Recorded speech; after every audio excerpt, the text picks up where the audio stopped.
Hello, everybody, and welcome to Everything But the Cats, the show on YouTube, Apple, Spotify, Podbean, Stitcher, Podchaser, and pretty much anywhere else that you Probably could. Go ahead. on the TV at your mom's house. Yeah, statistically, actually, most of our YouTube views do come from TVs, And moms. and I would say some of them come from moms. So, Our yeah. moms. Anyways, yeah, we are on a lot of places, but what we aren't is talking about the cats. My name's Gage, I'm DJ. and today DJ is going to take us on a journey. Do I know the destination? No. Do I know the steps along the way? No. Do I even know the starting point? You bet your sweet bippy I don't. Me neither. No, So Gage, like he said, he has no idea what we're doing today. I only have slightly more of an idea. So we're gonna have a wonderful time. So Gage, the first question I have is, what would you say? This is a tough question. What would you say is the most important lesson that your father has ever taught you? Ooh. So it's not so much like the most important lesson that I think I've learned from my dad is more from watching him than it is like a thing he overtly has said in any way, shape, or form.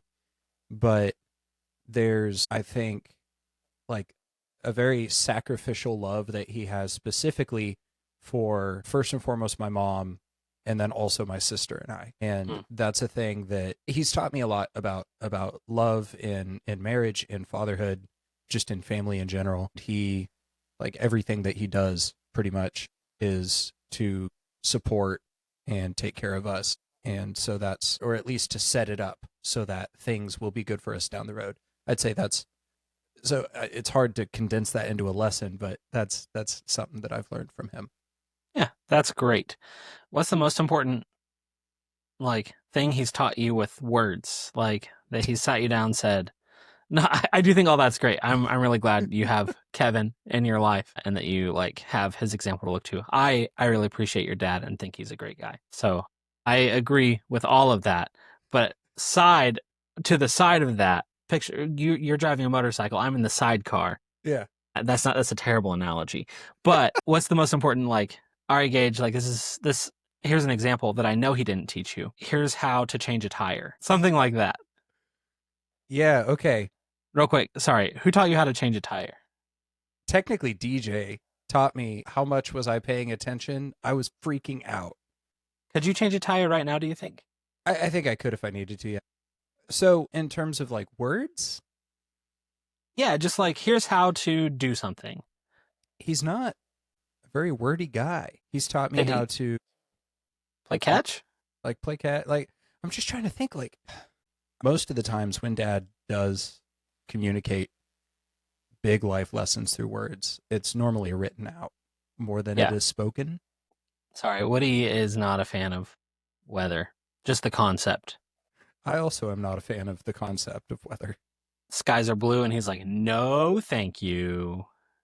There's a single cloud. Yeah, So Doug Hetty's talking. Taxes stuff, how to set up a budget. Great. He's walked me through that kind of stuff before. Yeah. Like financial help.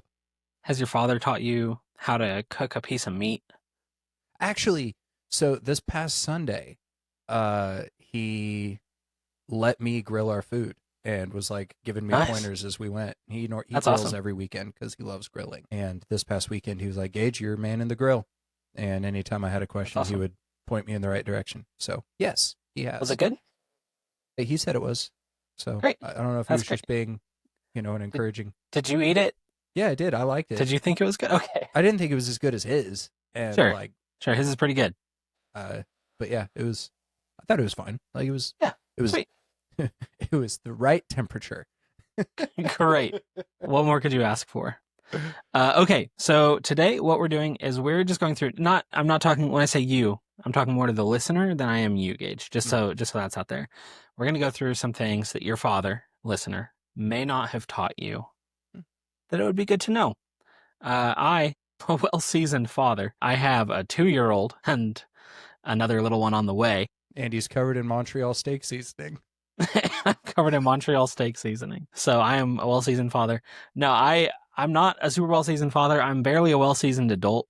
I'm 30. So it feels like I'm just starting. I've been an adult for 12 years, but it feels like I'm just starting, you know. But there are just a few things that I've learned, a few tips along the way that I thought, man, we don't have a plan for tonight. I could share some tips. So, the first thing that I'm going to talk about, your mileage may vary. There's going to be a dad out there who is going to disagree with me on this one. Like Gage's father might disagree with me on this one. I don't know. Anyways, the first thing I'm going to talk about is how to cook a piece of meat. Hmm. Now, again, fathers are going to disagree with me. I'm a young man. I'm a young father, right? Excuse me. So I use modern techniques that some people might think of as cheating or inferior in some way. But if your dad didn't teach you, that's on him. So there we are. Gage, you can do whatever you want because you've been taught. So do you have any questions before we jump in, Gage? Yeah, so I guess, are we doing meat in general? Are we doing a specific kind of meat? What are we doing there? I can give you a method that will generally cover meat, just meat. Gotcha. Another topic we're going to do after this, just to keep you guys, watching if the meat is boring to you, we are going to talk about how to tie your shoes. So be ready for that. That one's actually like probably more interesting than You this. do a Maybe I should have led loop with that. and pull, and your shoes are looking cool. That's what you think, but you're going to be surprised, Gage. Okay, so meat. What's the proper way to cook it? The first thing you're going to want to do is before you cook it, in some way, you want to season it. If you're adding seasoning right as it's going on the grill, you're adding it too late. So I don't know how you feel about that, Gage. If you would agree with that in your expertise. So I think it kind of depends on what you're doing. Sure. So, like, I know that chicken, we really like to marinate for like overnight before we cook it sometimes. And I don't do that often with any beef or pork, but I know you can. But typically, yeah, we'll season it and then we'll let it rest for a little bit before we actually throw it on the grill or the stovetop or wherever we're doing. Yeah. That's great.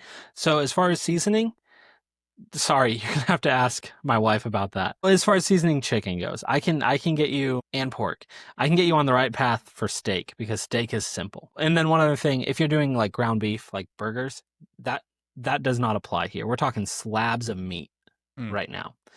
So chicken, pork, steak, ground beef. I'll tell you right now, right as you're about to cook it, you throw some salt and pepper on there, put it on the grill. Don't flip it, and then flip it. But you're going to want to flip it earlier than it needs flipped. So about the first 10 times you think to yourself, I should flip it, don't flip it, and then flip it. Another thing with all of these, you think you're putting on enough salt. You think you are. You're not.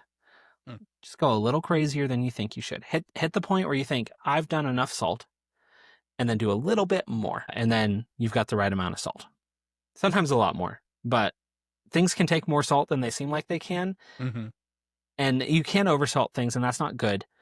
But generally, you're not going to. It's a little harder to oversalt things than it is to undersalt them. So this is a hot take. I think that that's a very similar rule to the use of garlic or the use of vanilla in baking. Okay. Garlic is not in baking. Garlic is in cooking. I follow. Baking a casserole, perhaps. Yes. But I think garlic is a thing that you can definitely always do more of than the recipe calls for. Yeah. Or at least a little bit more than you think you should. And it's almost never going to steer you wrong. You can put too much, of course, like with salt, like with anything. Actually, speaking of too much, is not to do with anything, but I made homemade pad thai today. very, very Yeah. cheaply homemade pad thai because it was ramen noodles that I Googled how to turn them into pad thai. And it said to make a sauce and to fry a couple of eggs in my ramen noodles. And so I did all that. Well, the sauce called for creamy peanut butter and it called for 2 tablespoons. And I put probably about half a cup. And so what I got was peanut butter noodles with just a little bit of sriracha on the end. Would you do it again? I would do it again. I am doing it again with less peanut butter, but I Yeah. would eat more of what I made today. Love that, man. I hope it tastes really good with less peanut butter. I guess if it tastes bad, you can just add more peanut butter. Yeah. So no problem there. That's another thing that's tricky with salt is you might think to yourself, oh, it's fine. I can salt it more later. No, you can't. Because when you add salt and like spices at the beginning, then you're going to end up with not like actual pieces of salt on your food. But if you add it at the end, you're going to end up with pieces of salt on your food. So, anyways, hamburger, salt, pepper right before it goes on, throw it on the grill, throw it on the stove. Don't flip, don't flip, don't flip, don't flip, don't flip, don't flip, don't flip, don't flip. Flip it. Wait. Bring it off the stove. If you want real times, like it depends how hot you've got it going. Usually you're looking like 2 to 4 minutes on one side. At the temperature I keep it. If you go hotter, less. If you go less hot, more. So parse that sentence, audio listeners. My hands may have helped. I honestly don't know. So that's ground beef. So if you're doing, so the first step is the only thing that's different between pork, chicken, and steak. With chicken, look up a marinade online. That's most of my, if there's anything I've learned as an adult and as a father, it's Google it. So look up a marinade recipe online. Usually what that's going to be is a bunch of spices inside a fat of some kind. So oil or yogurt or something, some kind of fat. And so you put that all in a bag, you put your chicken in there, however much you want to do, and you're going to leave that in the fridge. Like Gage said, overnight. You can probably, a lot of these, you can probably get okay results if even with just a couple hours. Mm-hmm. But if you're seasoning your chicken right at the end, you're just not going to get as good of chicken as you could have gotten otherwise. So that's chicken. With pork, what you're going to want to do is you're going to want to brine it. And what this will involve is making a little bath for it. So you get some water, you put some salt in that water, a good amount of salt, because this is how you're salting your pork. A good amount of salt. And then usually people will do like some brown sugar or a barbecue sauce or something kind of like that in there as well, maybe some other seasoning. And then you're going to put it in there and you're going to leave it overnight. Now a steak, here's my kind of my expertise. I've actually not brined a pork before. I've only ever done it the steak way, and it's not the right way for pork. And I relearn that lesson every time. So next time I do pork, I'm going to do it the right way, which is brining it. So I will say, you had a pork chop when you came and visited. So good. We do not brine our pork. That's true. We do it the That's steak true. way. What's the steak way? Or we do it the same way we do steak. Yeah. Which How, is that how do you do steak? we season, both sides and we let it rest while the fire heats up and then we throw it on the grill.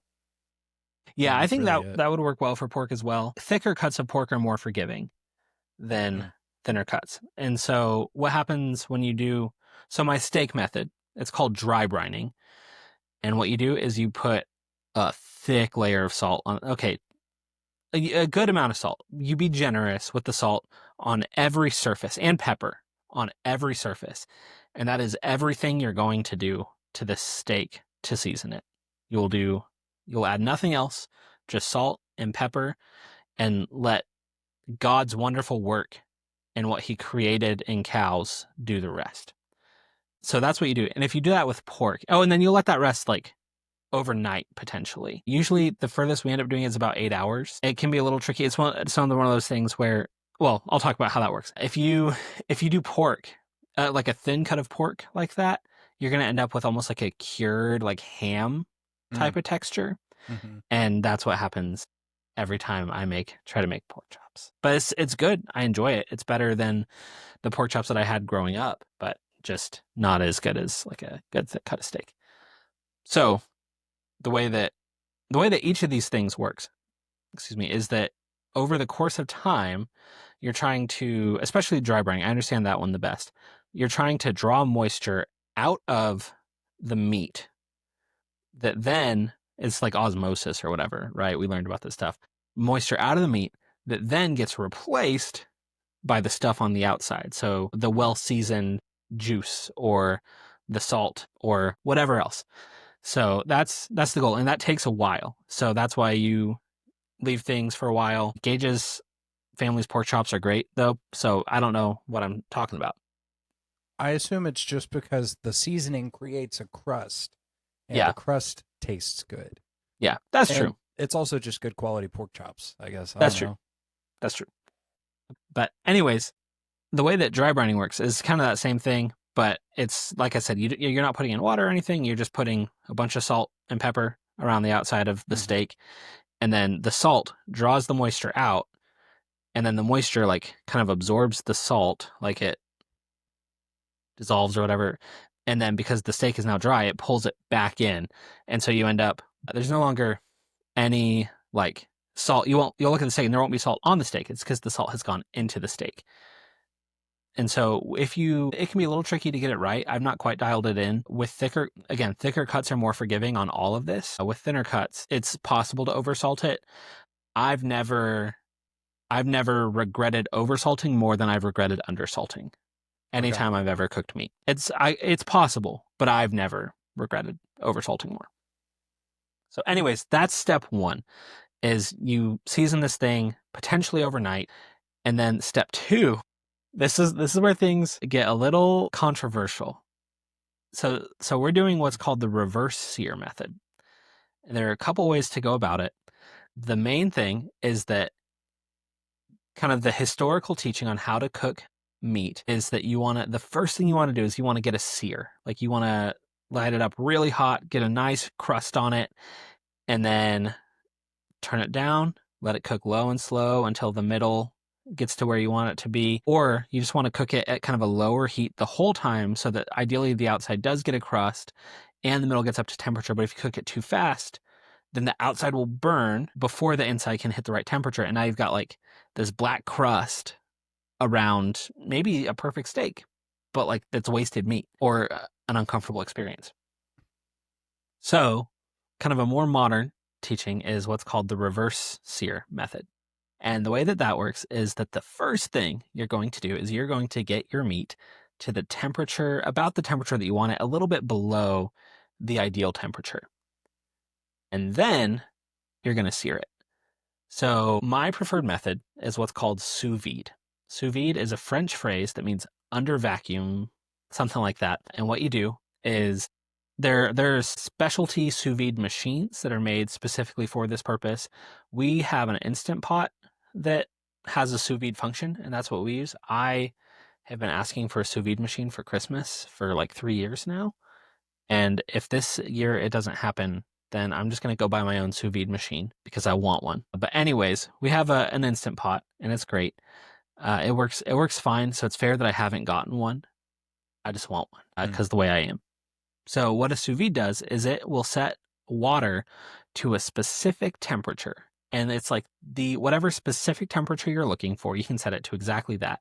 So when I do steaks, let me actually look it up here. Look up the exact numbers here. Yeah. When I do steaks, I'm usually looking for a good medium. Mm. Some Mhm. people are more rare. Some people only like well done. And the people that like well done, it's usually kind of a germ thing, which is fair. Like you're cooking it because you shouldn't eat it raw. So like it all makes sense. But anyways, I kind of prefer medium. It's going to be a little more well done than some people like, but I feel just more comfortable that Mhm. way. And to get a good medium, you're looking for 140 degrees. And so what you're going to do with the sous vide machine or the Instant Pot or whatever is you're going to set it to about 10 degrees lower than whatever temperature you're looking for, whatever the meat is, about 10 Mhm. degrees lower than whatever temperature you're looking for. And then you're going to let it cook in there for an hour and a half, 2 hours. You can go from frozen if you have frozen meat. It adds a little bit of time. But what that's going to do is it's going to get it to the point where your steak is the exact temperature that you set your sous vide machine at. or your meat is the exact temperature you set your machine at. Something really interesting about sous vide is that because it's such a slow process, the like well done temperature, this is a little complicated. All the bacteria is dead temperature can be lower because the well done temperature that you'll hear from meats, like you have to cook your pork to, I think it's 165 or something like that. Yeah. I know chicken is 165, 160, 165, Pork somewhere in is a there. little lower than I think it's closer to like 160. Okay, somewhere in there. That temperature is like if your food hits this temperature, bacteria will be dead within like 15 seconds. And so that's the value of that temperature. But if you're cooking your meat slower and it's going to be at, say, 130 for an hour, that's enough time at that lower temperature to kill the bacteria. So, in theory, you can do like chicken at a lower temperature than like the normal temperature. Please don't just try it. Look up, like there are CDC guidelines and stuff that you should look up, but you can do it at a lower temperature than you would normally do it at. Uh, yeah. Two things. One, pork was 145. Okay, I was thinking it, but I wasn't sure. So there's also a major difference between ground meats and solid meats. So Yeah, like that's true. a slab of meat, because it's one cohesive piece of meat, can be cooked at a lower temperature technically than ground meats, which are just kind of a jumbled mess of meat. And Yeah. so like a steak can be safe to consume at a like 20-degree lower temp than ground beef, for example. Yeah. Even though it's the same meat. Yeah. Yeah. I There's some YouTube video as well. I can't remember who it was that I saw. Oh, it was probably Josh Weissman. We're not recommending. Like he's big enough. He doesn't need us. Uh, He's but also a tool. anyways, he's also a tool. But anyways, talking about just like you can cook steak rare, but you can't cook chicken rare. And why is Mm-hmm. that?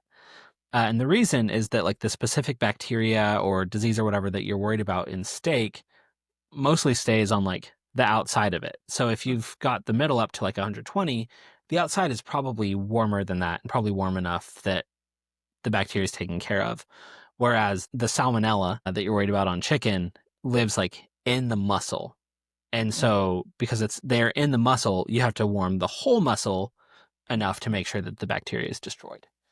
I didn't know that. That's really cool. Yeah. Yeah. Thanks, Josh Weissman, for that one thing and nothing else. Just kidding. Yeah. But yeah. So yeah, ground beef, you want to cook it till it's done because you're not putting it in the sous vide machine. So, anyways, you sous vide it and you do whatever temperature. You can Google it. Usually, like I said, for steak, I'm going to do about 10 degrees cooler than what I want it to be. And I'll do that for an hour and a half, 2 hours, something like that. Another way to do the first part of the reverse sear is you can put it in the oven and just go like kind of the lowest temperature that your oven allows, and then use a thermometer to like keep an eye on it, like one of the Bluetooth thermometers. And so once it hits the temperature that you want it, then it's like this meticulous, like, okay, I'm gonna let it go above the temperature for a little bit, but then I'll like cool it down a little bit, and like you're like really watching it, if I understand it correctly. There is another, The grill. the grill, Yeah. but Take it not away, directly Gage. over the fire. Yeah. So the way that we do it, we have a Weber, which is very basic, just circle grill, like your very Yeah. traditional grill. Coals. And yeah, coals. Like we don't use pellets. We don't use actual wood. Technically, we kind of do because that's You what don't use gas. charcoal is. We don't use gas. We use propane, but it's for something else entirely. Anyways, the Sounds suspicious. You it's guys for a huffing little, propane? like we have a like that little table that we have that has the built-in fireplace Yeah. thing. Yeah, that's our propane. But our grill isn't. And Yeah. so the grill, we have our charcoal set up on one side of the grill. And what we do with our meats is we'll set them as far away from the fire as possible and let them heat up essentially the same way that you like it's the same in not necessarily in practice, but in concept. It's about the same thing as smoking a meat. Yeah. Yeah. You're And going low and slow. yeah, low and slow. So we set it over to the side. We have the fire on the other side of the grill, and it heats up slowly the meats around it, allowing them to get some of that smoky flavor, but also allowing them to remain as juicy as possible in that process without and cook through and not just the outside. So we do that, and then for the last like 20 seconds, we put it directly over the fire. Yeah. Boom. Yeah, so that's it essentially. You're gonna get it nice and so just real quick, here are the steps so that we can have a short like clip because I've spent 30 minutes telling you how to grill or how to cook food. Step 1, season it. Leave it overnight. You can watch the last 30 minutes to find out what that means. Step 2, slowly heat it so that it's all kind of the same temperature and it gets to the temperature that you just Google that temperature. Step 3, sear that puppy. And now this is the fun step, the step that makes our smoke alarms go off every time. The step that is the reason that Isaiah is afraid when daddy's cooking, because the fire alarms. Is you're going to take it, if it's sous vide, you're going to pop it out of, oh yeah, I didn't explain really how sous vide works. You put it inside a vacuum sealed bag and then you dunk it in the water and then that water brings it up to the right temperature that you're looking for. And so you can cook, like I said, you can cook things lower than they normally would. Even chicken can be a lower temperature than you normally would do it if you leave it for long enough that the bacteria dies. So you can like experiment with like different, like, do I like chicken? Is it more tender if it's like 20 degrees below what I'm used to? Questions that you can ask with a sous vide machine. Anyways, you get it up to the temperature and then you sear that puppy. So you're going to pull it out of the bag or slide it over on the grill or pull it out of the oven, throw it on a pan, throw it on the grill, crank that puppy. Ideally, if it's the grill, you've already cranked it so that it's like hot and like you're not just like throwing it on the grill and like, dude, this is going to be so warm in like 20 minutes. Yeah. So you've already got a hot grill. You've already got like a hot cast iron pan, or those are kind of your options, really. Griddle, I suppose. A waffle machine, waffle maker. Waffle iron. Let's go. Yeah. And then you throw it on there. And if it's hot enough, ideally, excuse me, you can do it for like 20 seconds each side. Usually it ends up being like 30 seconds to a minute each side, especially if you're doing multiple things, because I'm like trying to like juggle all these different meats. And I just now processed that I could like leave stuff in the sous vide while I'm working on it. But that's all right. That's neither here nor there. So that's it. And then once you've done that, once you've got the color that you're looking for, you're not going to get as much color as if you do the traditional method. So give up on that. But once you've got the color you're looking for, which is, again, a little less than what you might be looking for, you've got a perfectly cooked piece of meat that's going to taste good. And yeah. So if your father never taught you how to cook a piece of meat and he thinks that this is a particularly, I don't know, like the coward's way, it's his fault for not teaching you. Any thoughts, Gage?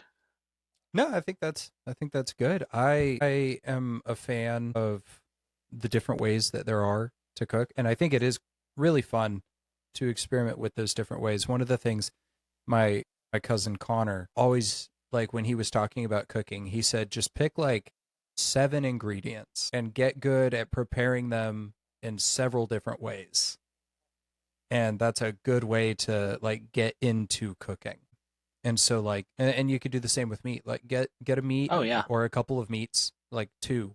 Don't try to do the whole world of it when you're just getting into it. But like just get a couple of things that you really want to get good at and that you really want to try and experiment with them. Try different seasonings. Do a dry brine versus wet brine versus, whatever. Try the different ways of reverse searing. Maybe just do it the old fashioned way, put it on a stick and throw it in the fire. Yeah, go for it. Like, That's another. So after we talk about tying shoes, the last thing we're going to talk about is how to learn a new hobby, and really it's all going to boil down to just do it. So, but we'll get to that when we get to that. All right. Any last thoughts or questions about meat before we jump into how to tie a shoe? one of my favorite things on the internet is watching videos of British school children trying American barbecue for the first time. And you can see the reaction as they finally have meat with flavor. They have good food for the first time in their life. Yeah, no, I think that like one of my dreams genuinely is to cook a rack of ribs on a Weber grill. Like, I think that's something Dad and I want to try at Yeah, some point. that'd be fun. It's possible. And there are ways you can do it, like technically even just smoking ribs in a Weber grill. But it's one of those things that like takes a lot of time. Yeah, it sounds good. Be fun. Real quick, one cheat code I forgot to mention. If you want your meat to just taste meatier, go down to the store, buy, it's called accent seasoning. It's just MSG. And MSG it's like salt. So salt activates like the salt taste in your mouth. I don't know that, I think the idea of like specific taste receptors has been, or like at least taste zones has been like discredited. But at the very least, like salt activates the salty flavor. So that's salt. MSG does the same thing, but for a flavor profile that works, called umami, which is essentially just like the savory flavor. So like meat, mushrooms have natural MSG, tomatoes have natural MSG, and like are associated with the umami flavor profile. MSG is salt, but for umami, and so it just makes your meat taste meatier. You can overdo it. It's easier to overdo than salt, but you just add a little bit of that. I mean, it's still hard to overdo it, but easier to overdo than salt. So you add a little bit of that to your meat, and it'll just taste meatier. There's a reason they put it on like everything at restaurants and everything like in like MSGs and Doritos and stuff like that, is because it just makes things taste It's more. in Subway's lettuce. It's in Subway's lettuce. I believe that. It makes things taste like more like hearty and robust. So just go to the store, get some accent. It's a cheat code. A lot of the stuff that says MSG is bad has been discredited. Some people have like specific allergies. I don't know if allergies is the word, but like sensitivities to it.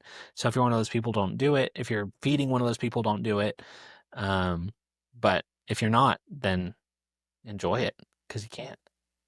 So there's a cheat code for you. All right. You ready to learn how to tie a shoe? Yeah, please. Okay. This is lifted straight from a TED Talk from a guy named Terry Moore called, and I quote, "How to Tie Your Shoes." Okay. And this guy got chosen to do a TED Talk in 2011 about how to tie your shoes. So good for him. Gage, do you have a shoe handy? I bet I can. Give me just a second. Yeah. Okay, perfect. Was that just on your foot? No, Great. it was under my desk. When you tie your shoes, how do you tie them?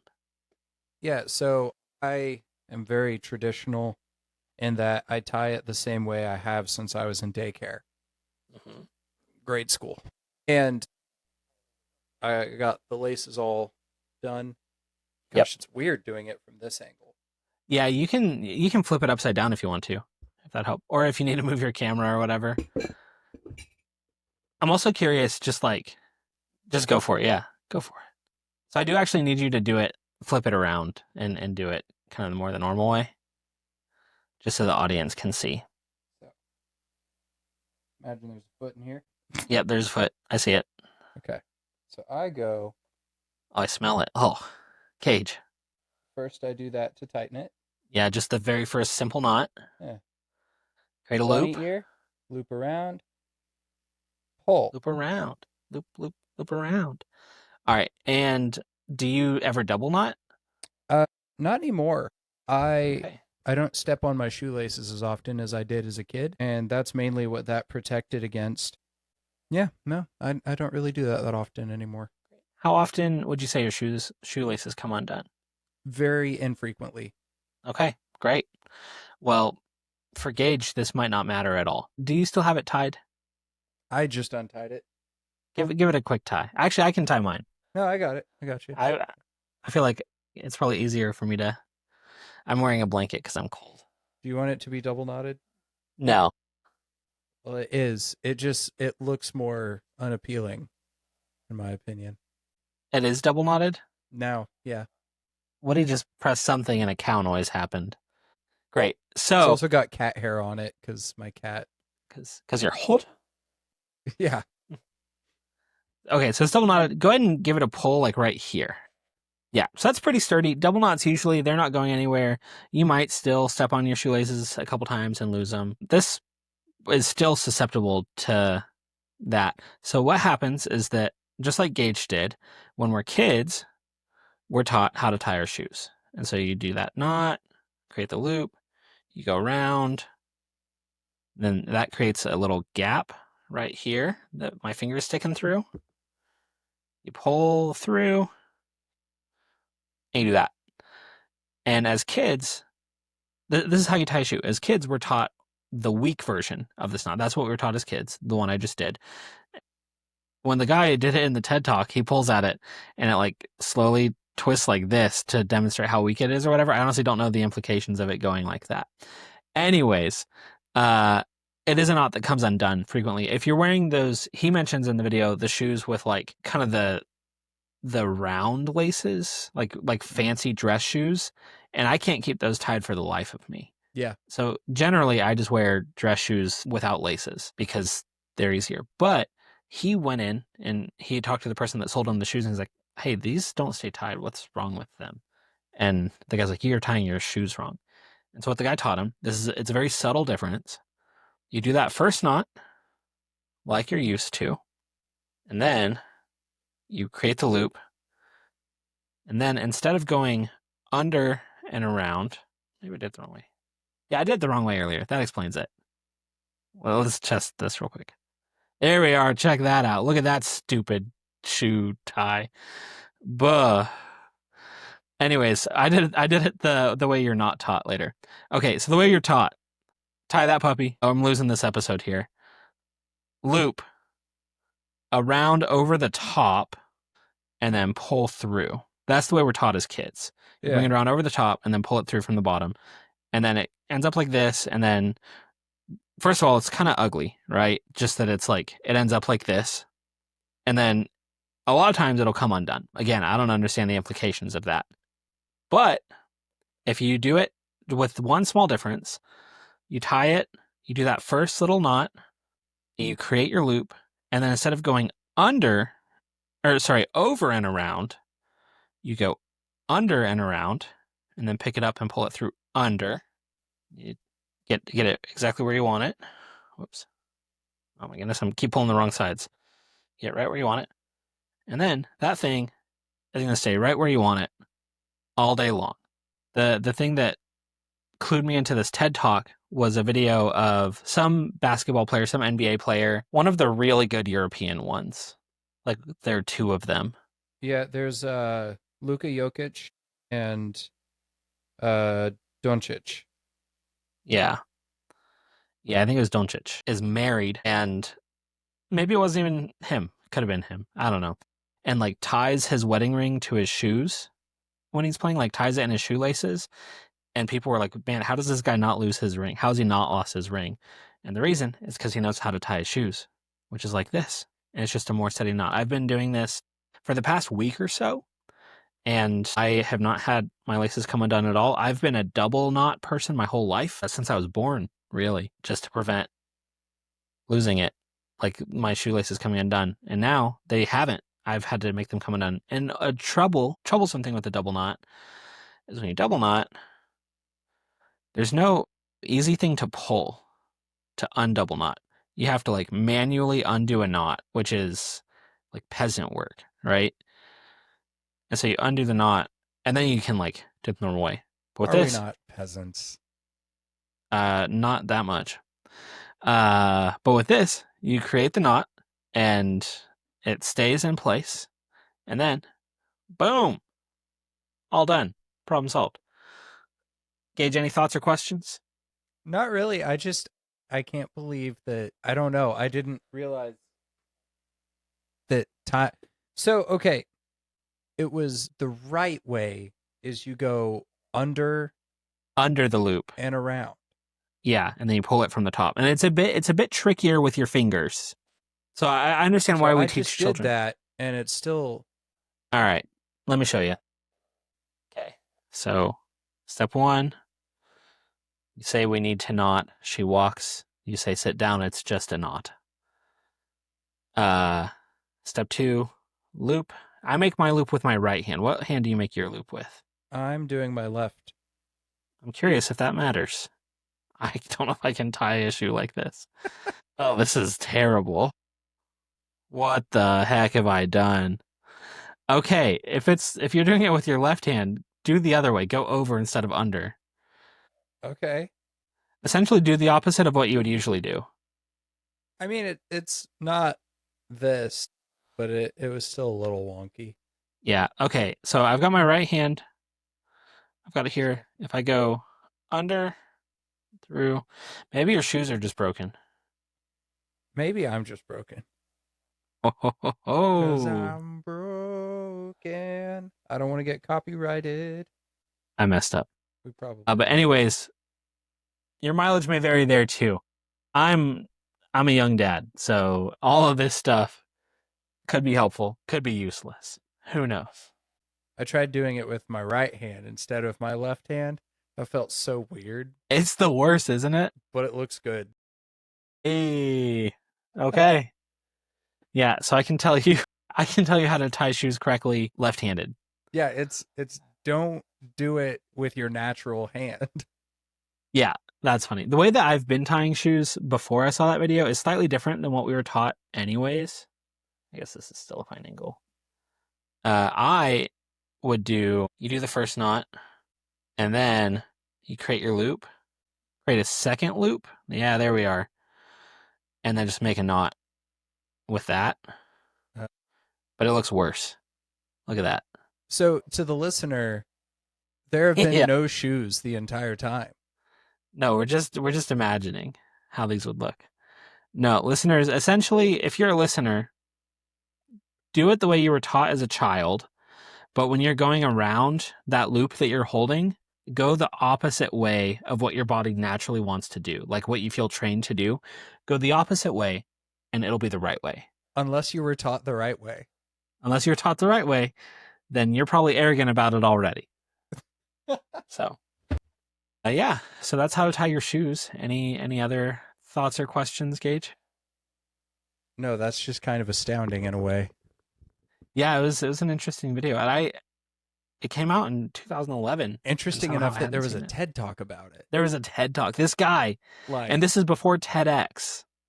yeah. Like this guy got to do a real TED talk. If you've been on TEDx, I'm not sorry.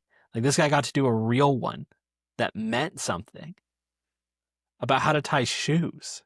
That's Pretty cool. incredible. That's incredible. Like, I would love for my legacy to be I did a real TED talk on something seemingly elementary. Yeah. Yeah, this guy whenever we get around to doing the boring podcast, this guy will be on with us. Yeah. Maybe, I don't know. He's kind of old in And 2011, so elementary obviously is not an insult. It's yes. like literally an elementary thing. You learn it in elementary school. Okay, Hopefully. Terry Moore is apparently also an actress. Shoe guy. Shoe guy. Not to be confused with shoegaze, my favorite genre that is not a real genre but is kind of a genre of music. That the name is actually started as an insult of the members of the bands because they would just stand around gazing at their own shoes. Love that. I heard that for the first time like today. Nothing about it. Just the word. Really? Yeah. Lan, I just heard it. I didn't even see the word. No, so when I first heard it, I was like, what does that even mean? Is that like Shugazi? Because I saw it written down and I Yeah. was like, what's Never Shugazi? forget. And then I looked into it. There's a band I really like called Loathe, and they're like really heavy on the metal edge of shoegaze. But yeah, essentially it's just kind of a wall of sound is what the genre is kind of defined as, where it's subgenre, I guess technically. Like the parts are hard to distinguish from the whole, as Yeah. opposed to a lot like everything kind of gets lost in the mix, even sometimes the vocalist, and Interesting. it's real trippy. Like it's something that you would imagine, like, I don't know, it's not psychedelic, but I could definitely see it being a psychedelic kind of thing. Shoegaze is a subgenre of indie and alternative rock characterized by ethereal soundscapes, obscured vocals, and extensive use of guitar effects and distortion. Rooted in Phil Spector's wall of sound and psychedelic pop of the 1960s, the style originated in the UK, particularly in London and the Greater Thames Valley region. in the late 1980s and early 1990s. The term was coined by music executive Andy Ross. Blah, blah, blah. My favorite controversial music genre is stomp clap hey. I love me some stomp clap hey. I was making fun of one of my coworkers the other day because something by the Lumineers, I think, came on the radio at work, and she was like, "Oh, I love this song," and I'm like, "You would be into Stomp Clap," That's except I funny. just called it Stomp Clap. I didn't say the "hey" part, and I like it. Like, don't get me wrong, Yeah, it was big when we were in high school and it college. was. So, like, the age where good music is defined for people. Yes. One of So, our youth ministers was really into it, very. but yeah, he was into it. So, and he looked like I feel like He Caleb looked like was it. just like he was the millennial. Well, Like he wasn't the millennial because he had yeah, short hair, no man bun, not a ton of beard going on, but he was like, he had a solid beard, but it was like very yeah, clean, like close, yeah, close shaved, but it was a full beard. yeah. He was like. I feel like there's a spectrum of Hmm. millennials where it's just like I'm a millennial doing life, and then like that's like this is one end, or even like an older millennial who's like more kind of Gen X than millennial, or a young one who's more Gen Z than Hmm. millennial, and then you've got like the far extreme, which is like lives in a cave in a national forest and drinks fair trade coffee. Yeah, hasn't shaved ever, like that kind of whole very like hippie, but like very naturalist. Has a man bun, but that's just an excuse for like they haven't cared for their hair in a long time. And that feels like the most extreme millennial. So Caleb looked identical, except a lot less ripped. That to the lead singer of Imagine Dragons, kind of. Not Yeah, identical, but I think he looked very close. And I told him that, and he said, "No, you're crazy." And then I told a lot of my friends, and they were like, "Yeah, he does." that's funny. No, I believe it. And so it's a spectrum, right? Like Yeah. one is like normal person that's kind of like they don't participate in time. You know, like Yes. this is what the average person looks like, has always looked like, will always look like. This Yes. person in a t-shirt. And then crazy hipster wild man living in the woods. And then in the middle is like hipster. And Caleb was very not very hipster. He was on the There's a normal side of spectrum hipster. there, right? Like Yeah. hipster, like you're just kind of cool. You like coffee, You wear and chacos everywhere. you wear chacos everywhere. Chinos were big back in the day. The pants, Yep. Still are. yeah, they were big. Gage back in the day. Leave them where they belong. So that's like then, and then obviously further along the hipster thing, you've got like very like scene type stuff. Uh, and it's, oh man, what a time to have been alive. Those were those were some times indeed. Genuinely. Yeah. No, I really like I do miss some of what was cool back then. Because some of it was fun. I don't necessarily miss what was cool back then, but I miss like our leadership back then. Yep. Yeah, yeah, no, that's fair. Anyways, Anyways. you want to learn how to learn a new hobby? Yeah. All right, it's a little thing I like to call just do it. That's it. That is step one. The first step at any hobby, is to suck at the hobby. That's step number one. Step number one you can say is to decide you want to learn it, but then step number two or one A and B, we'll call it one B, excuse me, is to suck at this new thing.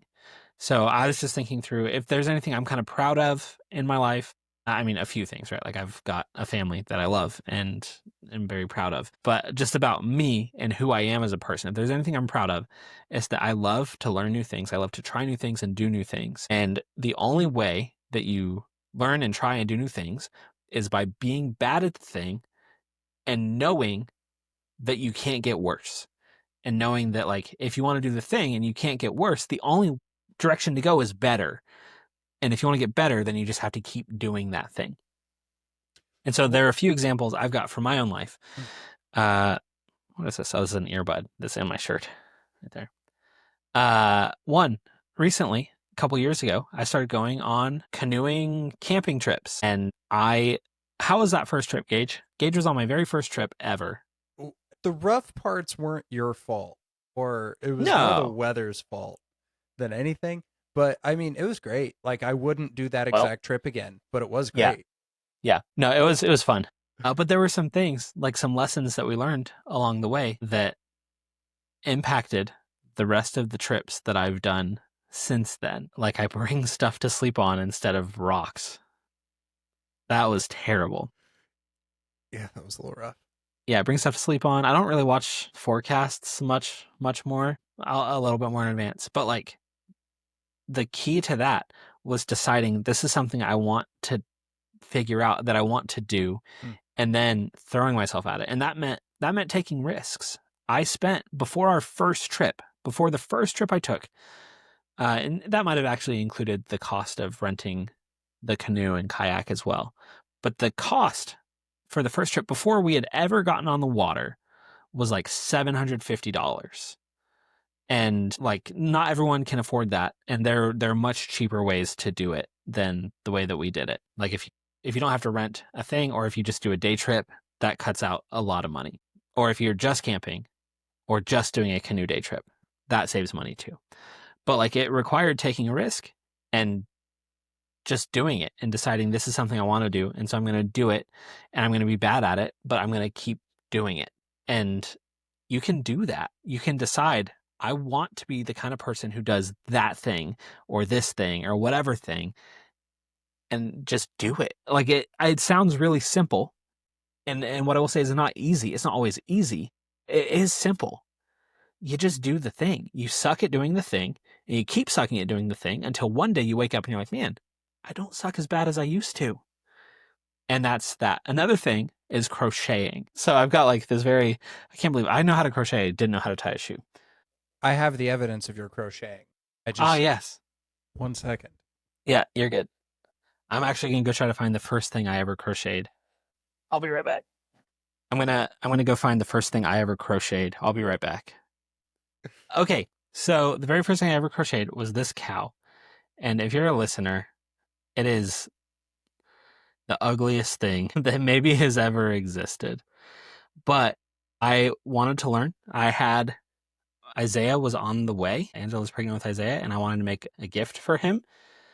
And so I learned to crochet. And the first thing I did was we went and bought a kit from the store.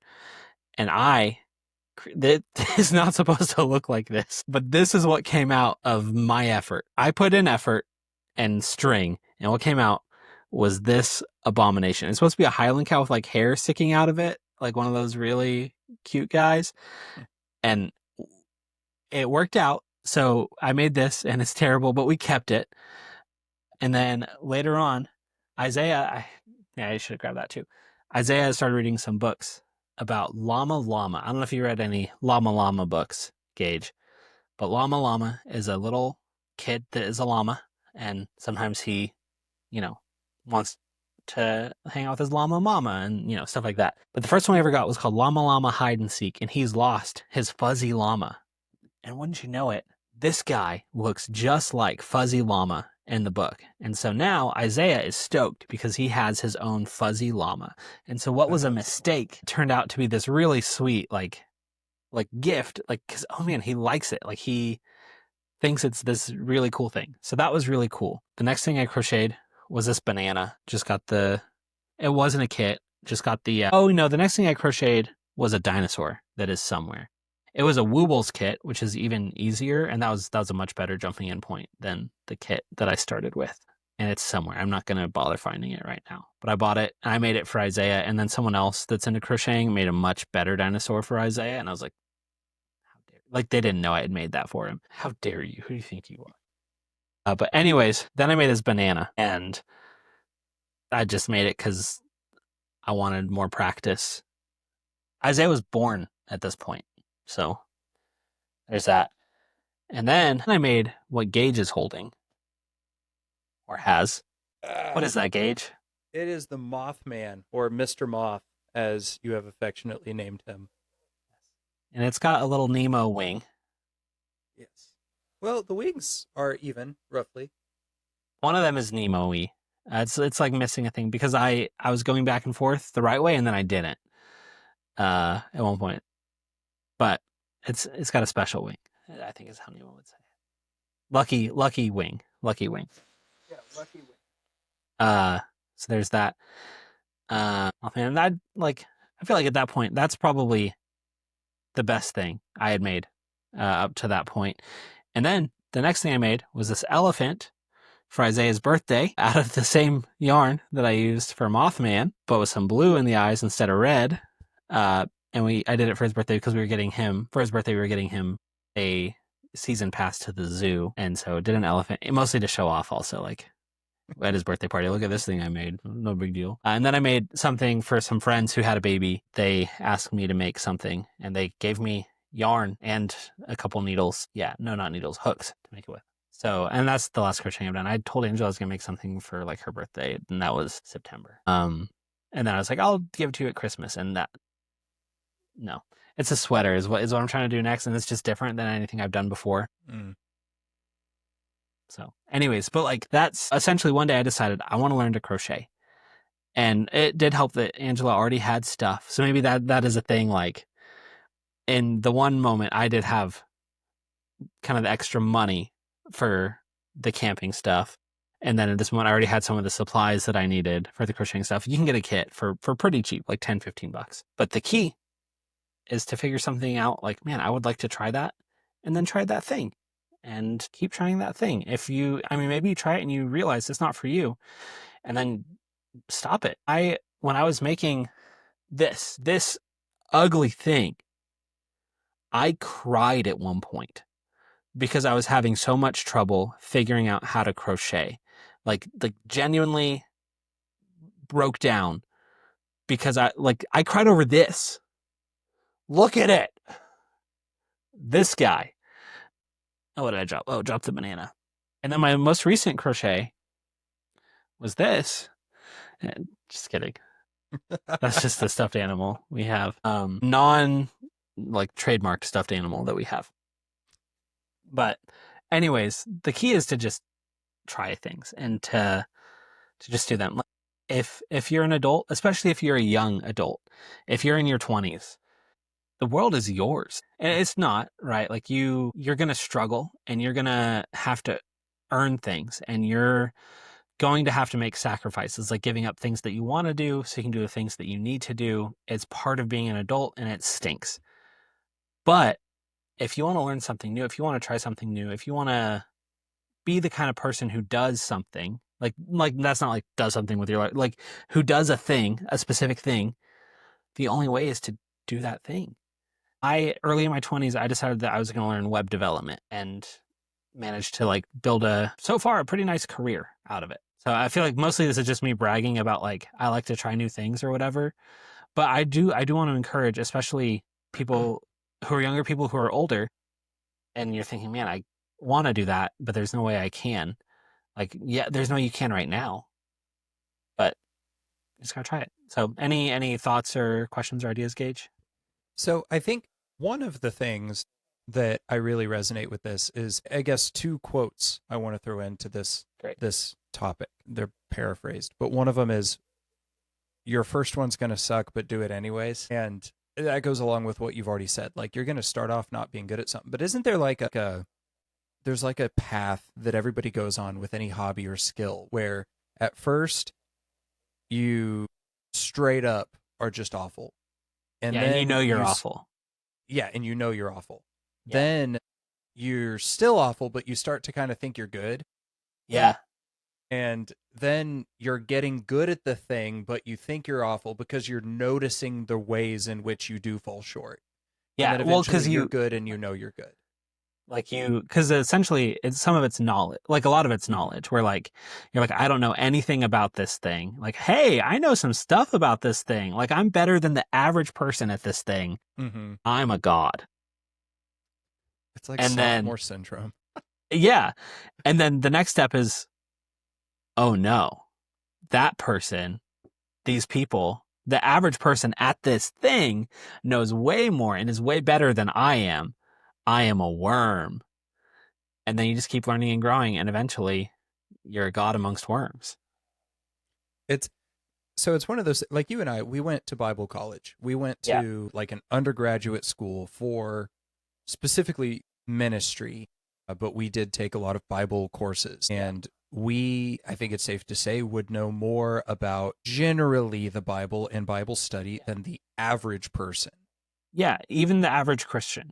Yeah, even the average Christian. I would say Yeah. we know more, generally speaking, than the average person and average Christian about the Bible and Bible study.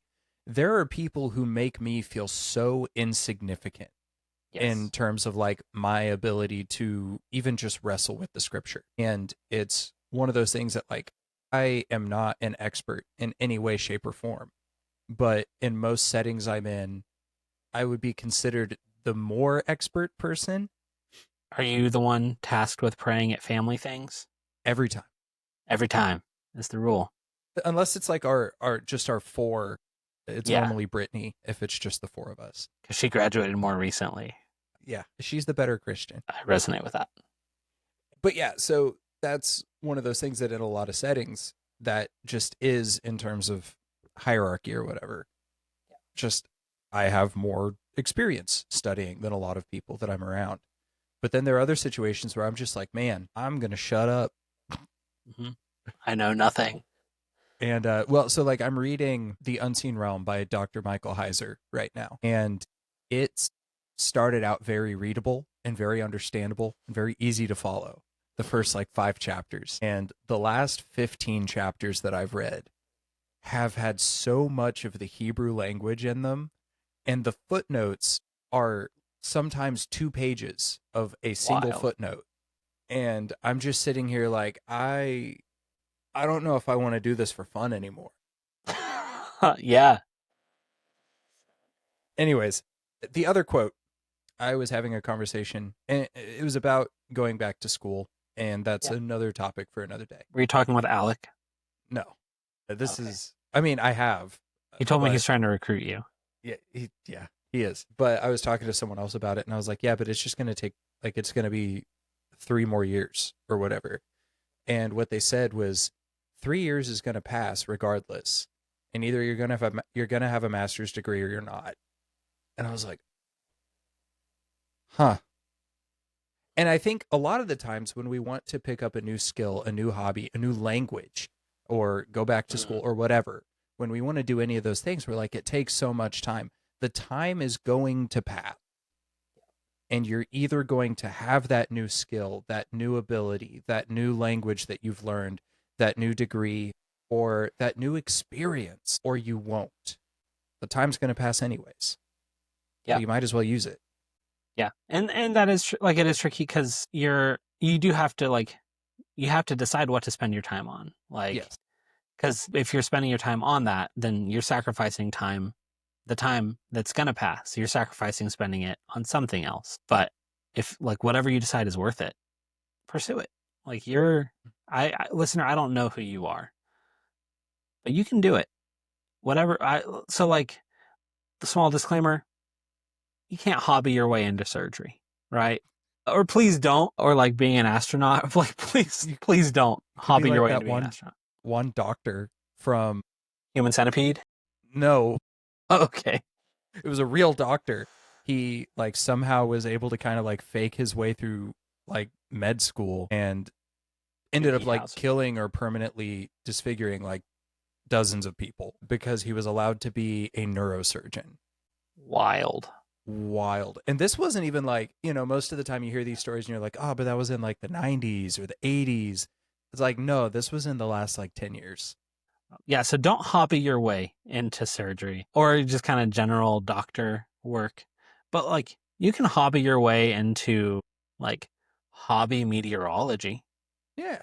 You can hobby your way into canoeing and camping. You can hobby your way into crafts, into art, into a job, like into coding or singing or whatever else. You can hobby your way into a podcast. You can hobby your way into a podcast. So those are really the three things that I wanted to cover as a father. One, how to cook meat in order of importance. How to cook meat, how to tie his shoe, and you can tie the other shoe the same way, just so that's out there. Same process. How to tie And then one shoe. good luck with the other one. Well, you'll have to ask your mother about that. And then the third thing is just more encouragement than anything. You can learn new things. You can do new things. You're great. Yeah. Any last thoughts or anything, Gage? No, yeah, I think that's all great. I actually love this idea of maybe do like a recurring episode every once in a while when we need to of just like fatherly advice or like, Yeah. that kind of stuff. I think that would be Yeah. a good I thing. considered just having you ask me, like, tell you what, just pick a question to ask me for some fatherly advice, Gage. Hey, Dad. Yes, son. Uh, shoot. How do I know what is wrong? Like, is there a way to tell what is wrong when the check engine light comes on? Like, what specifically is wrong? Do you know the answer to this question? I don't. Okay. So this is another thing that requires buying something or having a friend who owns it. What you're looking for is it's called an OBD2 scanner. That's OBD, the letters, and 2, the number. Scanner, the word. And at that, there's going to be a little port somewhere in your car. It's usually in all the cars I've had, it's been on the driver's side. And it'll be like up above the pedals, and kind of underneath, like on like the ceiling of where your feet are. Okay. And there'll be a little port that almost looks like one of those like on the back of an old computer monitor. And Yeah, I know what I'll you're just pull talking it up. about. Let me close these tabs real quick because one of them is called Diddy Filmography, and then I'll share my screen. But what you're looking for is an OBD2 reader. And so this is the OBD port, Okay. and the reader is just going to kind of go over the top of that. And you'll want the car to be running. You plug it in, and then it's actually going to give you, even on older cars, it can give you a surprising amount of information. Usually, it can give you like RPM, sometimes even more. I think even more advanced things like well, I usually engine temperature. Sometimes more advanced things like gas mileage and stuff like that. It'll give you those things, but then you can scan the port and it'll give you a code for like the specific thing that is like has caused the check engine light to turn on. And so it'll be like P205 or something like that. And then I'm sure on the really fancy ones, it just says what it is. On Mm-hmm. mine, you have to Google it and then it'll tell you like, oh, it's a faulty ignition plug. I don't know if that's a thing. Or like The flux it's, capacitor is out of yeah, hydrofluoric cubic centimeters. yeah, one of those things. Or like one of these spark plugs is not like the others. It doesn't Yeah. work. So like something like that. And then at that point you can try to diagnose it, try to fix it. So that's Okay. how you can find out. You just go buy an OBD2 scanner. I think for the really nice ones, you might be able to spend a couple $100, but you can probably get one for, I would guess, $30 is going to be my guess for the lowest. Yeah, you can get a cheap one for like 15. Okay, great. You probably want to spend like $30. It's one of those Yeah. things that you can skimp out, and it won't hurt you if you do. You're not going to like accidentally hurt your car or anything. But if you can spend a little bit of extra money and get something with some more features, so why not? You could also get the best overall pick, the Innova 5210 OBD2 scanner and engine code reader, battery tester, live data, oil reset, car diagnostic tool for most vehicles, Bluetooth compatible with America's top car repair app. This $80. episode's sponsored by. But yeah, so that's a great question, Gage, and there's your answer. Okay. Yeah. Yeah. All right. Any other last questions? How do I know if a girl is interested in me or not? Yeah, you don't. That's the beauty of it. No, I think that so it's tricky. For me, uh I Angela and I like had kind of we already had a pre-existing friendship. And then our friend started putting pressure on us like, "Hey, we should date." And then I started doing like the very subtle moves to indicate like, "Hey, I'm interested. Like, I'll walk with these girls up to the dorm." And my friend already asked out half of them. So obviously it's none of them that I'm interested in. So it must be Angela. Interesting. Yep. Interesting for no reason at all. Yeah, no But reason. anyways, so I just started, like, I had to just start. And I don't know that Angela was interested in me at that point, because I know for me, as someone who has a wonderful personality, and that's like probably how people would describe me to their friends, right? It's a great personality. Uh, that I had to let that shine. And so, like, step one is show a little interest, low pressure, very low pressure, and just like be in the same place. Hey, I'm funny. I'm cool. You and I are talking a little more than everyone else is, just to each other.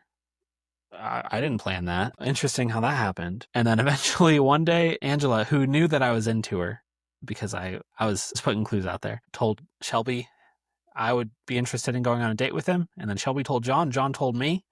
And then I asked her on a date, and the rest is history. So how did I know Angela was interested in me? Because she told Shelby, and Shelby told John, and John told me. How do you know if a girl is interested in you? I don't know. I'm out of the game, you know? I think I'm a little arrogant when it I feel like I'm a little arrogant when it comes to girls. I assume, not in a like in a creepy way, but I feel like I assumed in college like that if there was a girl who I was like good friends with, that if I like was interested in like going on a date or whatever, that I could probably get a date Mm-hmm. just because I'm funny, I'm friendly, and if not, then they'd say no, and that'd be that, and that'd be fine. I don't know. So I think the big thing, there are options. Sorry, I don't have a ton of advice here. I've seriously dated two women, and like I seriously dated one, and then like 6 months later, seriously dated the one that I married. And so like there's really not a ton of expertise living in me, but there are options, right? Option one is the scattershot approach. Just shoot your shot. Like, hey, I'm interested in you. Let's go on a date. Nope. Next. Not quite like that, right? But excuse me, there is that approach, and like just being confident, like I'm interested in this girl, and I'm just gonna try it. And I feel like for those people, it tends to be a matter of like not being super close with them, so it's not like you're like ruining a friendship, because the issue a lot of times is there's a pre-existing friendship, and you're like, oh, but I have actually had a crush on them for 6 years, and now if I mention it, what if it ruins the friendship and we can't be friends? But the friendship is already kind of ruined if like there's this element of unrequited love to it. Mm. So like if the friendship can't be what you want it to be, and you're not okay with that, I mean, if you are okay with that, then like be brave and be willing to not be okay with that and shoot your shot. And if it doesn't work out, if the friendship can still work, that's great. And if it can't, like that's that, you know? Um that's approach number one. Approach number two is you just live in your shell and you wait till a girl knocks. Like, and there's probably a middle ground there somewhere too. You know, option two sounds a lot more fun. I will say, as a general rule, just to answer the direct question, how do I know girls into me? If she's being paid to interact with you, she's a barista, she is your waitress, she is your car hop, she's not into you. Like, maybe she is, but she's not. Like, but Mm-hmm. maybe she genuinely is, but assume she's not, and everyone's life will be easier. Do you Um, remember last year, um, when I said I was asking people for like their perfect albums, like 10 out of 10 no skip albums, yeah, and I was gonna like listen to all of them and then do something on the podcast with it. yeah, Yeah, so the list is at 150 right now. insane. Uh, and I just restarted it finally because I listened to one album and then went on a 6 month binge of that band. Was that where Dance Gavin Dance came from? That is where Dance Gavin Dance came from. Love that. And so I've decided we're not doing something on the podcast, but on our TikTok account, because everything I've read recommends doing different content on TikTok than just clips. And so I'm just posting like every other day or something a review of an album that hopefully I will have the time to listen to during those 2 days. I love that. That sounds awesome. Thanks for doing that, Gage. You're welcome. Thank you. I've done nothing. It's fun. I have some of these bands I'm terrified to listen to. Like especially where is it? Destroyer 666. Very not excited about that one. Kill Your Mother, Dance Your Gavin. Other dancer Kevin. Yeah, there's some interesting ones in here. I've listened to 5 so far. 6. Okay. 6 so far of the albums. And 3 of them are albums that I listened to in high school, and so it wasn't really Yeah, listening to them. It was like just giving myself a break to be sure. like, man, I want to relive that. Anyways, I don't have any other questions. I know that I will never understand love and romance, and I don't think I'm supposed to. Yeah. Yeah. I mean, essentially, it's one of those things, like, even more so than other hobbies, where, like, you're going to be bad at it and bad at it. And then one day you're going to wake up and you're like, I guess I succeeded. Cool. I guess Great. I'm married now. Yeah. Let's go. I, Uh, I woke up, it was like day 2 or 3. This is more fatherly advice. This is more husband advice. But then, like, I would give this, it's not even advice, but I'd tell it twice a day. I woke up on like day 2 or 3 of our wedding, just like 4 a.m. of our marriage, like 4 a.m. I wake up, we're like in our Airbnb for our honeymoon. I wake up and I'm like, what have I done? Like, what would, this is a commitment. Like, what am I thinking? What did I just do?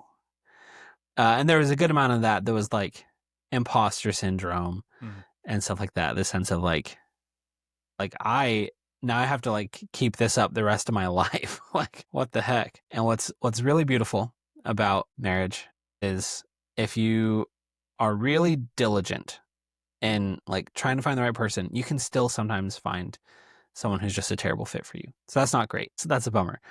But if you're really diligent about finding the right person and you find the right person, what you'll find is someone who you both don't know each other. You think you know each other perfectly because you're like you're married. Like obviously you know each other and like they're like you're engaged because you know each other and you know that you'd like to be engaged. And so there's this assumption like I know exactly we know exactly who each other are and that's why we're getting married.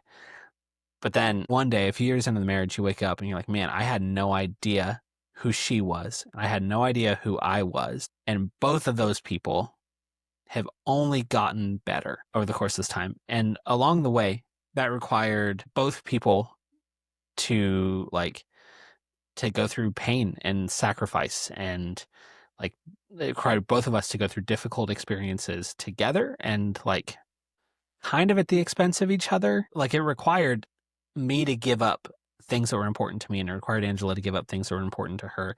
And if you've got two people who are willing to sacrifice for the other person, then what you're going to have is a marriage that is beautiful and where you wake up and you're like, man, like I didn't know anything when I decided to marry this girl and I'm so glad I did. So and you can't really control what the girl does. So all you can do is be the kind of man who sacrifices for those you love and lead by example in your home. So that's a free advice for you. harkens back to the very beginning of this episode. That's about advice, is what I said at the beginning of this episode. Yep. I don't know how harkens back, if I'm honest. When you asked the best piece of advice my dad ever gave me, the Yes. living Yeah, as yeah, a yeah. sacrificial love. Yeah. Yeah. It's true. Okay. Well, I have no fatherly advice to give. What I do have is sonly advice to give. Be a good dad. Like and subscribe. What if you were giving advice to a 23-year-old single man who lives with his parents and is bald? I wasn't bald till I was 25. Okay. Well, if you're giving advice to a 23-year-old in a similar life situation as you, what's like one piece of advice you would give him? Similar. Don't neglect serving your family. Uh, you are an adult, you do have your own life, but don't neglect serving the people you live with, even though you are all just kind of adults cohabitating to a degree. Like, I think service and self-sacrifice, if you are going to be that way as a father and husband, you better practice being that way as a son and as a brother. Yeah. We we go to Sunday school on Sundays, believe it or not, 9 a.m. And we it was posed as like a young adults thing, but it's ultimately like a almost an answers in Genesis course that like yeah, I don't know. And like I mean I'm 30. Like at what point do we check out of the young adult status? Like Yeah. I've been ready to. We're in like a young adult small group, and when there are people older than me that still consider us young, I'm like, dude, our age starts with a 3. Like we're adults. But anyways, we were talking about gender roles. The question came up, and sorry, we're doing the Midwestern goodbye, but I'm just so full of fatherly advice. I can't stop. No, we were talking about gender roles, and there was something I never really thought about. I just never thought about like the implication with a lot of gender role conversation just being that like women's purpose is to like serve and supplement and complete man. Like that's like their ultimate purpose. And like just how kind of demeaning that is, especially like to single women. Yeah. So had never processed because I haven't had to. Like Mm-hmm. the question is, what do women do? And that doesn't impact me. Like it does because there are women that are wonderful at, I'll even use the P word, women that are wonderful at preaching and teaching that maybe don't get to in the scenarios they could. So that does impact me, but like it doesn't feel like it does.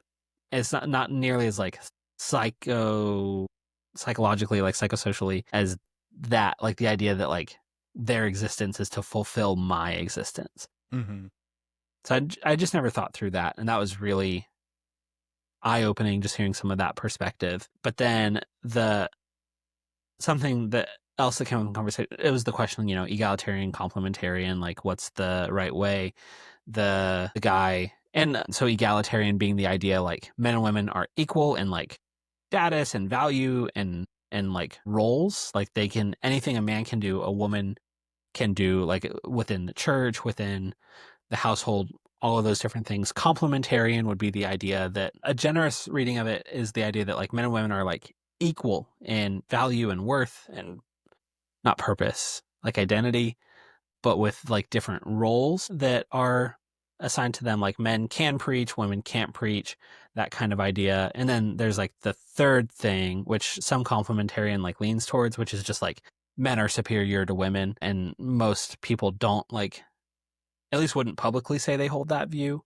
And then like there's on the other side of egalitarian, there's like women are superior to men, which people would say is a feminist view. I don't think it's a feminist view. I think it's a view that lives in a lot of marriages. Just the idea like everything has to be run by mom first, or like there's a right way to do chores and there's dad's way to do chores, like different things like that. But anyways, that's neither here nor there. I feel like something interesting in scripture is that there are like times where it's like Paul says, I don't permit a woman to preach. I think that there's context around that that maybe doesn't fully explain it away, but it's at least context that's important to know about like that specific church that he's Mm-hmm. writing to and the issue that they have with like disruptive women in that specific context. But I feel like a lot of what we get, like if there's anything that man gets in the Bible, I don't know how I got on this. I just want to talk about it. It's free. If there's anything that man gets in the Bible, it seems like so Ephesians 5, like wives submit to your husbands. Husbands like lead your wives. I can't remember. Honor your wives as like Christ honors the church. And like that sounds like women are in this role of like submission and like, oh man, now I have to like bow to my husband and do whatever he says, and like man gets to live it up. But what the man is given in that moment is responsibility. Like he's given a task. Like men, lead your family well because like the buck stops here. Like God didn't ask Eve what happened in the garden, even though Eve ate the fruit first. God asked Adam what happened. And I think that a lot of like the answer to gender roles is like, if there's anything that man's been given, it is a task and a responsibility. That means if your family falls apart, the question isn't going to be like, oh man, what happened to you? It's gonna be what did you let happen? Like, what happened? So I don't know. Anyways, thank you guys so much for listening. All my little children out there, your daddy loves you. Yeah. And your uncle.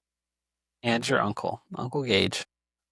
Cool. Well, Cool. thanks Yeah. for listening. Huge shout out to Adam Ward, Jared Scrowther, Jacob Casey, Nathan Hurley, Fox Royale, and anyone else who's ever made music, but especially those guys for letting us use their music for different stuff in this podcast. Thank you to Gage for doing a lot of work, setting up interviews and usually writing a lot of episodes and stuff. You do great stuff. You make sure that every episode isn't like this one. So thank you for that. Is there anyone I'm forgetting?